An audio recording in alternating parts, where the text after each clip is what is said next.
Réalité certes difficile qui est autour de nous, mais de se dire devant chaque difficulté, devant chaque problème, nous devons avoir des idées d'entreprise. Et c'est ce que nous avons fait avec Au Village. Et pour terminer, cet esprit Ubuntu qui fait qu'aujourd'hui nous pouvons nous mettre en collaboration avec d'autres espaces, nous pouvons nous mettre en collaboration avec d'autres communautés, c'est ce que je voudrais que vous gardez en esprit. Soyez une solution pour quelqu'un quelque part dans le monde. Que ce soit dans votre quartier, dans votre communauté, dans votre pays, dans votre continent, et pourquoi pas même dans le monde entier. Dites-vous, je dois être la solution de quelqu'un ou de mon pays. Je dois être la solution de ma communauté. Je dois être la solution de mon entourage. Je dois être cette solution-là. Et pour y arriver, il vous faut l'esprit Ubuntu.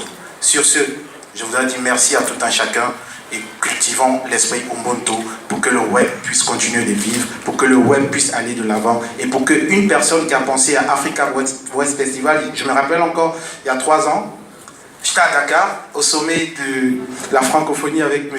Eric Adja. Quand on l'a appelé moment-ci pour dire « Ah, je crois qu'il y a quelqu'un qu'on peut vous connecter ». Et je pense que cette connexion permet aujourd'hui à Africa Web Festival d'être à cet état. Maman Sio Diawara, merci.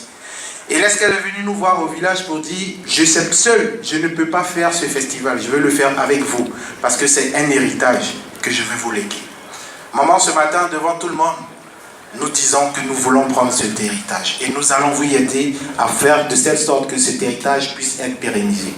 Ce matin, je veux prendre l'engagement pour dire que ce festival ne va pas s'arrêter à seulement 3 éditions, à seulement 4 éditions, mais c'est un festival que le monde entier va entendre parler de cela.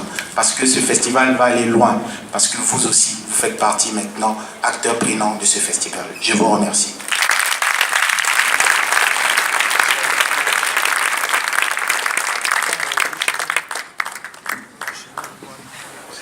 Merci, monsieur le chef du village.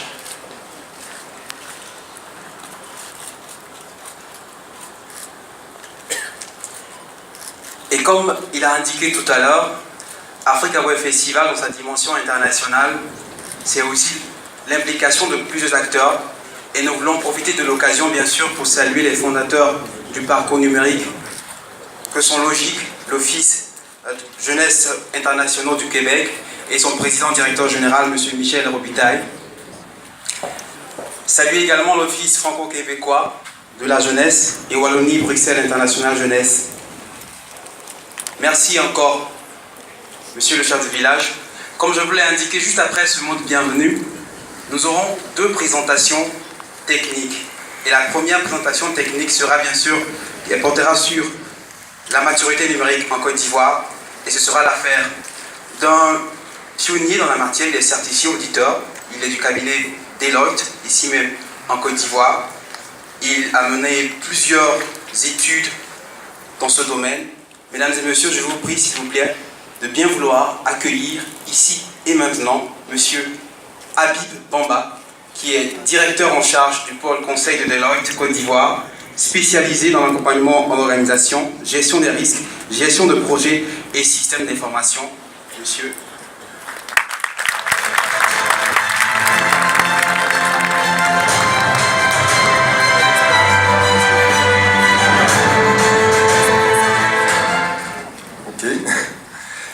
Monsieur le ministre de l'économie numérique et de la Poste, Monsieur les directeurs généraux, mesdames et messieurs, bonjour.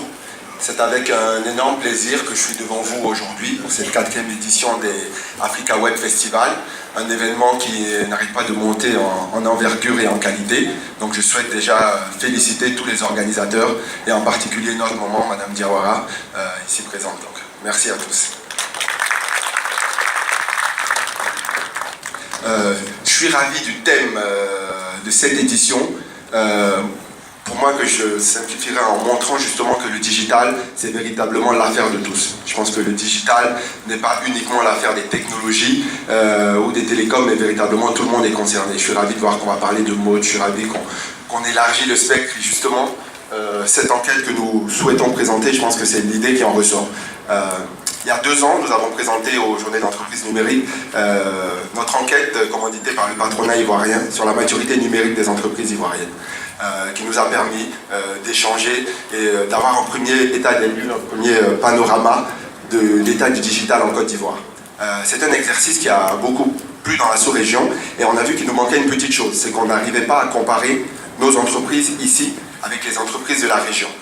Donc derrière, Deloitte a décidé de vulgariser cet exercice et donc à notre propre initiative, nous avons lancé l'année dernière le baromètre du digital en Afrique francophone.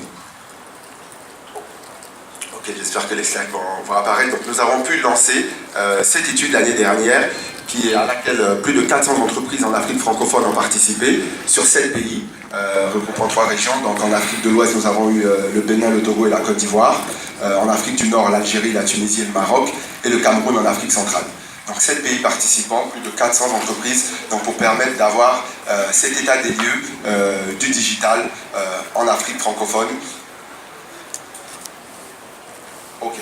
Donc et qui couvrait également tous les secteurs d'activité, que ce soit les technologies, les médias, le secteur des finances, banque, assurance, le secteur de l'agriculture, l'industrie, etc. Donc véritablement un panorama complet des entreprises en Afrique francophone et sur une échelle justement sur la base d'un modèle que nous avons développé, donc le Deloitte Maturity Framework, qui justement permet de positionner chaque entreprise selon 5 axes. Donc le premier, c'est la stratégie numérique, parce qu'il est important justement de pouvoir mettre le digital au cœur de la stratégie. Le deuxième, c'est tout ce qui est processus, pouvoir intégrer le numérique au sein de ces processus d'entreprise. Le troisième, c'est tout ce qui est offre et services, pouvoir justement adapter son offre et ses services au digital.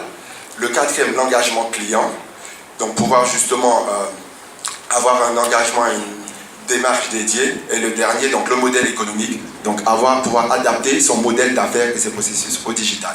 Donc sur la base de ces 5 axes, nous définissons une échelle de 1 à 5 par axe pour pouvoir justement avoir une sorte de scoring de chaque entreprise par réseau. Et donc sur la base de cette enquête, qu'est-ce qui en ressort?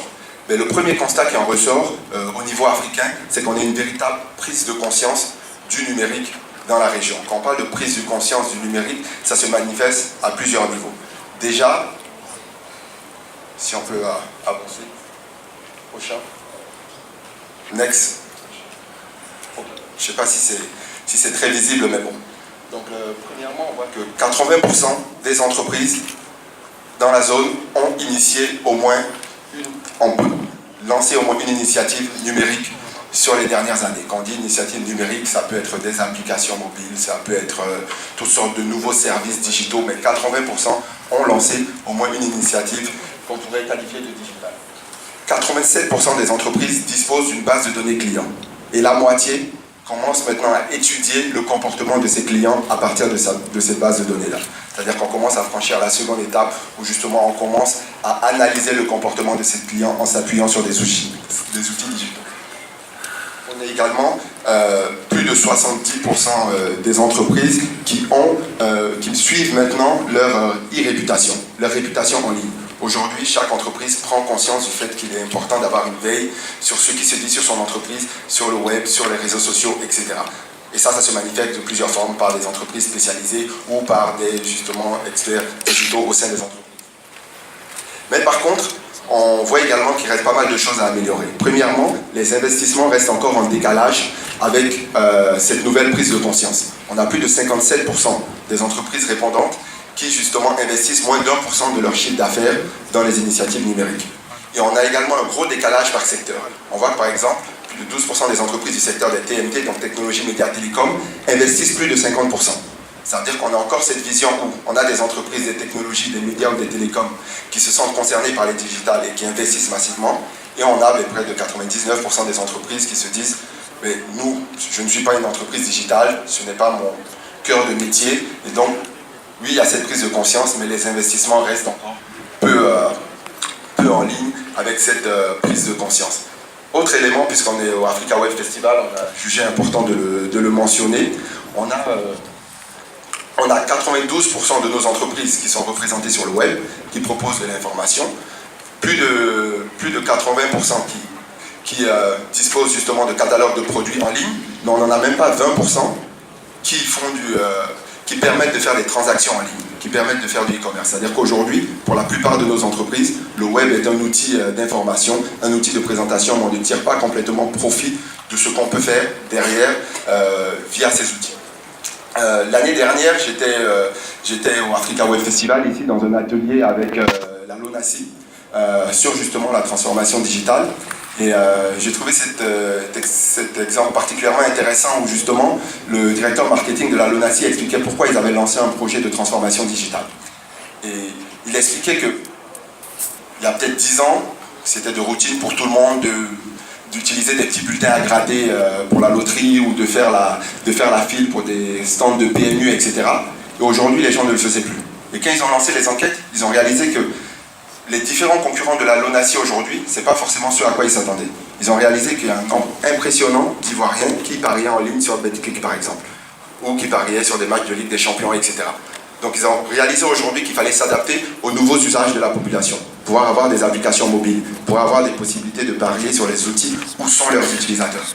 Donc je reprends ce petit exemple-là juste pour illustrer un peu ce qui ressort de cette étude finalement.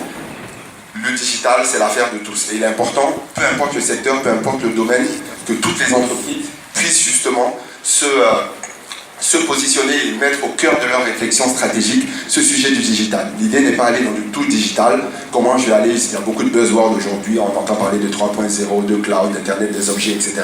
On ne pourra pas ici, aujourd'hui, tout faire. Mais il est important de mettre au cœur de sa stratégie pour toute entreprise de quel secteur, ok, comment je peux tirer profit de ces outils-là pour maximiser. Et il est important pour pouvoir se faire, de savoir où on se trouve aujourd'hui. Et c'est dans ce cadre-là qu'un baromètre comme celui que nous présentons, qui est disponible en ligne, on l'a diffusé un peu partout, permet justement de pouvoir se positionner, avoir un baromètre. Et derrière, nous, ce que nous faisons comme exercice personnalisé, c'est qu'on peut justement donner un panorama individuel pour chaque entreprise, comment elle se positionne par rapport à son secteur au plan national, au plan continental, et derrière avoir une feuille de route pour pouvoir se transformer sur le digital et tirer profit de toutes les belles choses que vous pourrez voir au cours de ces 3 prochaines journées. Je vous remercie.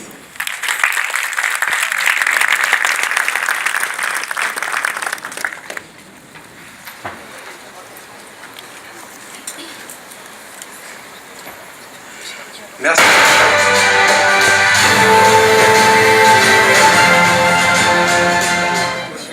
Oh, ça m'a donné un tonus là, comme ça, dans le corps.